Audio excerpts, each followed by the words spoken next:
Hello. In this tutorial, I'm going to show you how to use Bach chorales that you can get freely from the internet to help you with ear training practice for music theory classes.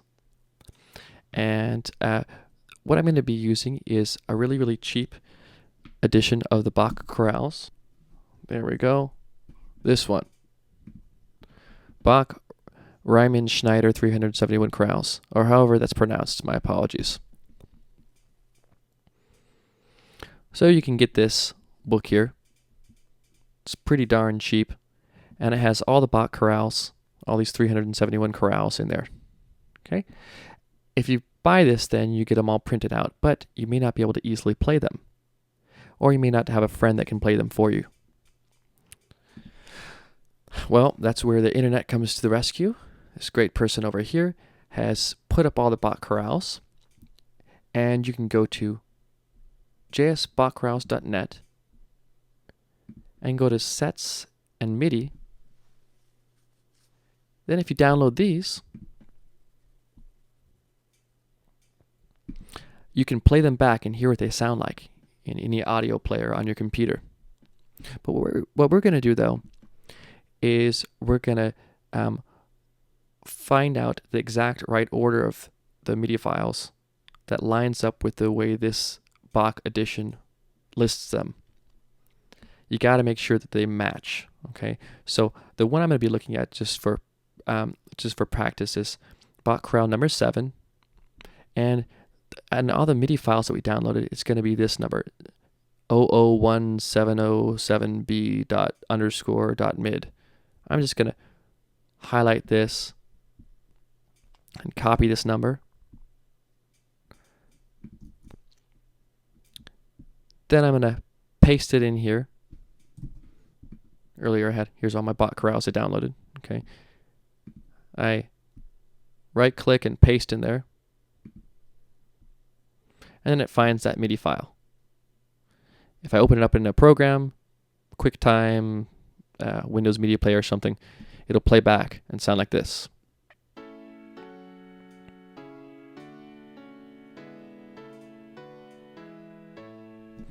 Now you can just play it back like that and as many times as you want and try to write down the parts.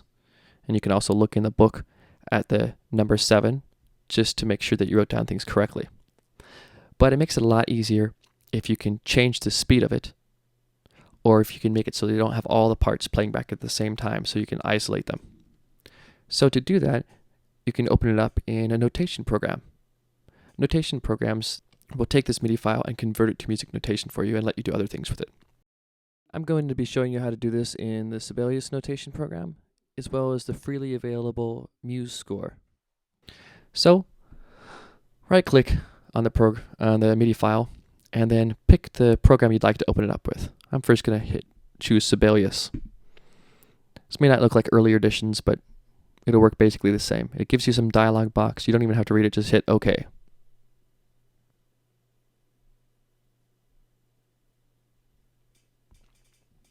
Cool, now we have this Bach chorale opened up, and it'll play back.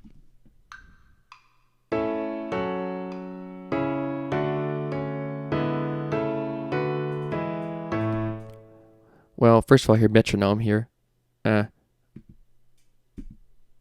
is that? I think that's the metronome on that side there. Let's make sure there's no metronome playing. So we view transport, which is a playback stuff, and we go metronome. Click when playing. No, we don't want that. Here's the metronome. Okay, and then I don't want to hear the alto or the tenor voices. I want to mute them. It does this weird thing in Sibelius where it's like half muted. Hit the mute button twice and it makes it fully orange. Okay, I want to mute that. Click that twice. Now just this first track, which is the soprano one, and the last track, bass one, just those two should play back. So I rewind it and hit play.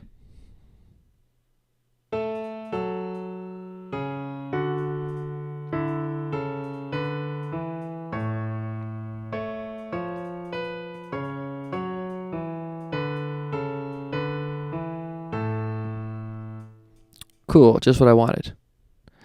Now maybe that's kind of fast when I'm starting out. So I'm going to go to the tempo,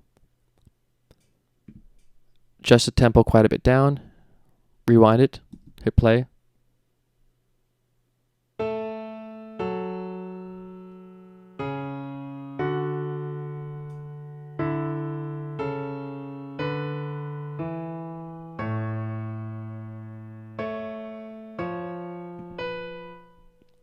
Cool.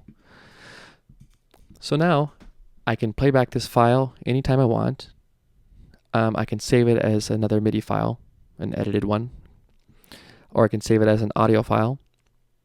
And then I can play it over and over and practice trying to write down the notes, and then just compare it to the score I have in the Bach Riemann-Schneider Harmonized Chorales printed edition. So it's a really good way to be able to try to get better at doing melodic dictation in 1, 2, 3, or 4 parts. So the final thing I'm going to do is I'm going to just go over here. I'm going to hit File and Export. And I'm going to pick Audio. And it says 24-bit and this type of stuff. Actually, we don't need that. 16-bit is fine. And I hit Export. And it asks me where. And I say, I don't know, Grossmont theory stuff. Okay, make a new folder called Bach Practice. And I call this Chorale 7 2-part. And hit save. Now it exports this whole thing with what I could hear. And now, if I open it up with the music program, iTunes, QuickTime,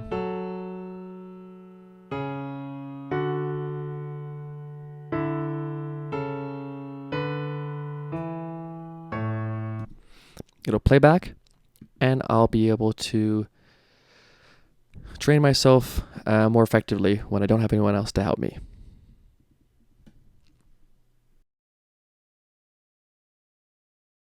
I'm going to open it. I'm going to open it using MuseScore. Now MuseScore tells me, it asks me, what's the shortest note possible that I have?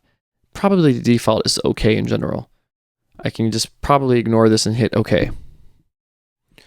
So it imports this Bach chorale and has all these parts like this. Now, if I push play,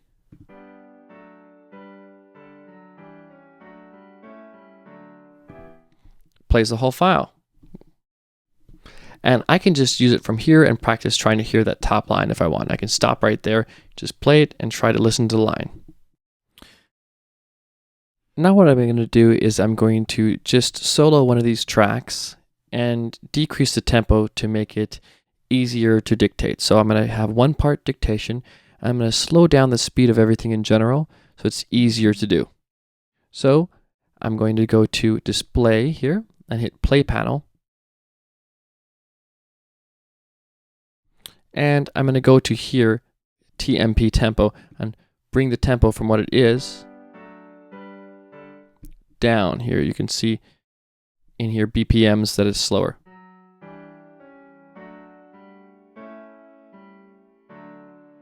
Now it's much slower.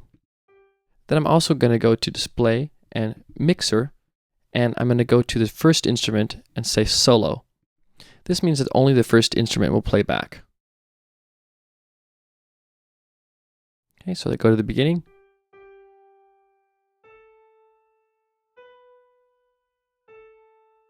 So now I can practice just listening to this beginning one.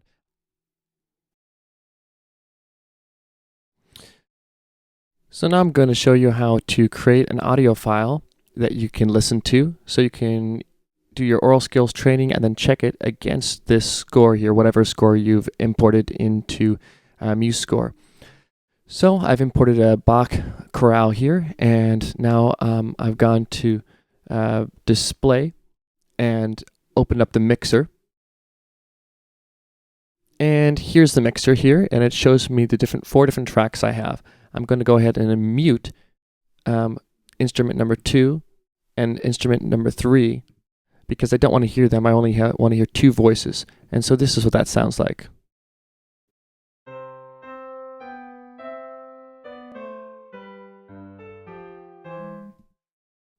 Now I'm going to go ahead and I'm going to take the top track, I'm going to put it in the right speaker a little bit more by panning it right.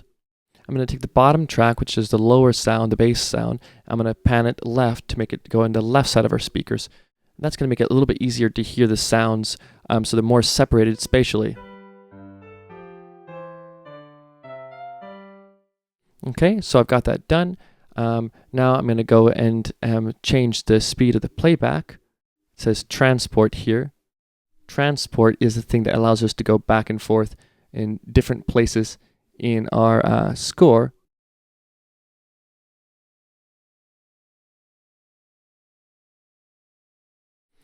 Okay, so now I'm going to go take the file I have and say save as. That's going to allow me to save it as an audio file. There's all kinds of file formats at the top that are made for picture files, but I'm going to go down to the very bottom here where there's audio files, hit WAV file, and then just call this Bach 2-part practice and save it here.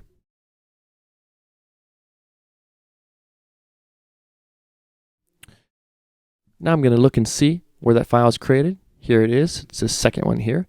And when I play it back,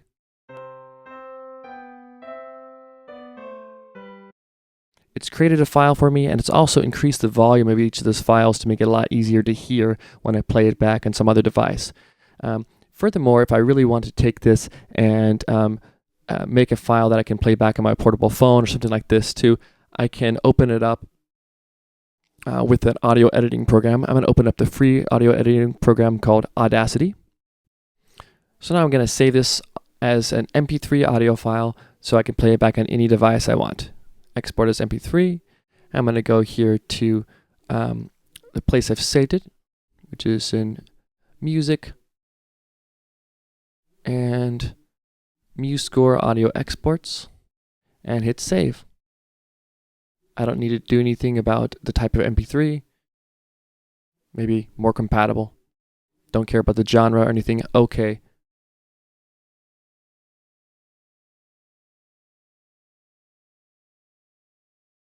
Now it exports that, and I can go back, and here we are.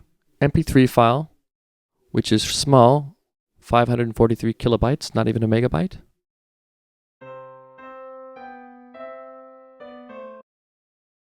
Now I can easily take that and put it on my MP3 player, and then I can make a playlist of these files and just try to write them down in my spare time, and then check them against my Bach Chorales book. Thanks for watching.